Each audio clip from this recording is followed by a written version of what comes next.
Immanuel Kant has also stressed on the ways to instruct children. So Immanuel Kant talks about instruction and says that instruction must be child focused.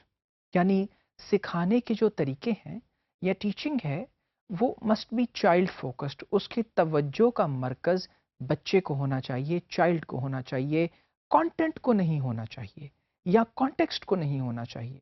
अब देखिए कई दफ़े पढ़ाने के अंदाज ये होते हैं कि हम कई दफ़ा जो सबक है, जो हमारा निसाब है, उसमें जो एक चीज़ मौजूद है उसको स्ट्रेस कर रहे होते हैं, जबकि इमैनुअल कैंट का ये कहना था कि जो चिल्ड्रन हैं, जो स्टूडेंट्स हैं, उनको एम्फसाइज करें कि उनकी नीड्स क्या हैं और वो क्या फील करते हैं, क्या चाहते हैं और उनके लिए क्या सीखना ज़रूरी है।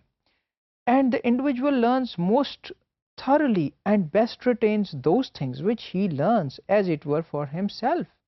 और बच्चे वो चीज़ें बेहतरीन तरीके से समझते हैं और याद रखते हैं जिसके बारे में उन्हें एहसास हो कि ये उनके लिए हैं और उनका इनमें इंटरेस्ट मौजूद है।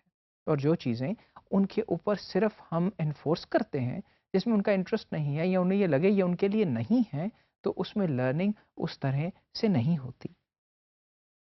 और फिर instruction method must aim at firstly exercising the judgement of the young in examining particular actions. और इंस्ट्रक्शन मेथड का पहला एम ये होना चाहिए कि वो उस जजमेंट को एक्सरसाइज करें कि जो यंग हैं, जो यूथ है, जो बच्चे हैं ग्रो करते हुए, वो किस तरह एग्जामिन करेंगे पर्टिकुलर एक्शंस को, वो कैसे एनालाइज करेंगे चीज़ों को। यानी बड़ी एनालिटिकल अप्रोच होनी चाहिए हमारे टीचिंग मेथड्स और teaching and instruction methods. Kant stressed upon the importance of the human thought process. Immanuel Kant ने इंसानी सोच के प्रोसेस के ऊपर भी बहुत तवज्जो दी और उसको बहुत ज़्यादा उभारा है अपनी राइटिंग्स में, अपनी फ़िलॉसफ़ी में।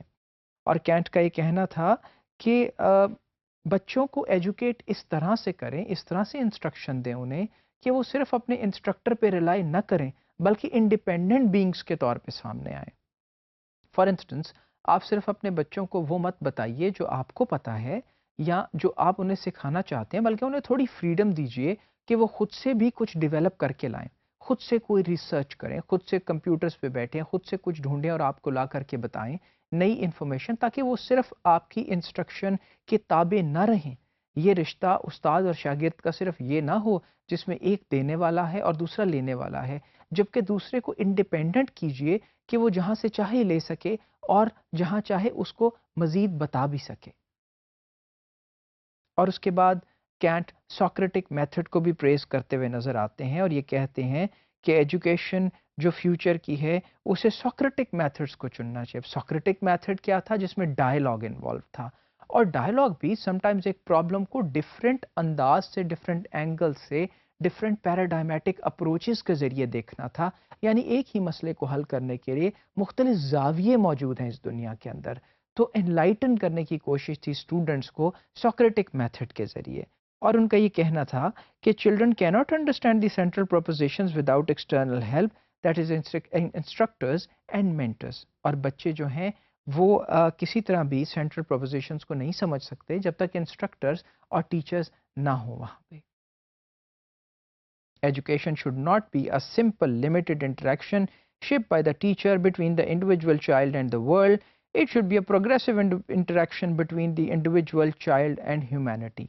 और एजुकेशन जो है उसे सिर्फ एक ऐसा प्रोसेस नहीं होना चाहिए जो शेप हो रहा है टीचर के, चाइल्ड के और दुनिया के दरमियान, बल्कि it should be a progressive. Progressive का मतलब है डेवलपमेंटल, जो कुछ दे रहा है, किसी तरफ को, किसी रुख में बड़ा हो रहा है, किसी को फ़ायदा पहुंचा रहा है, लोग उससे इस्तिफ़ादा हासिल कर रहे हैं। और वो इंटरेक्शन एक ऐसा हो जो इंडिविजुअल चाइल्ड के दरमियान, जो एक इंडिविजुअल बच्चा है, और पूरी ह्यूमैनिटी के दरमियान हो और पूरी बनी नौ इंसानियत के दरमियान।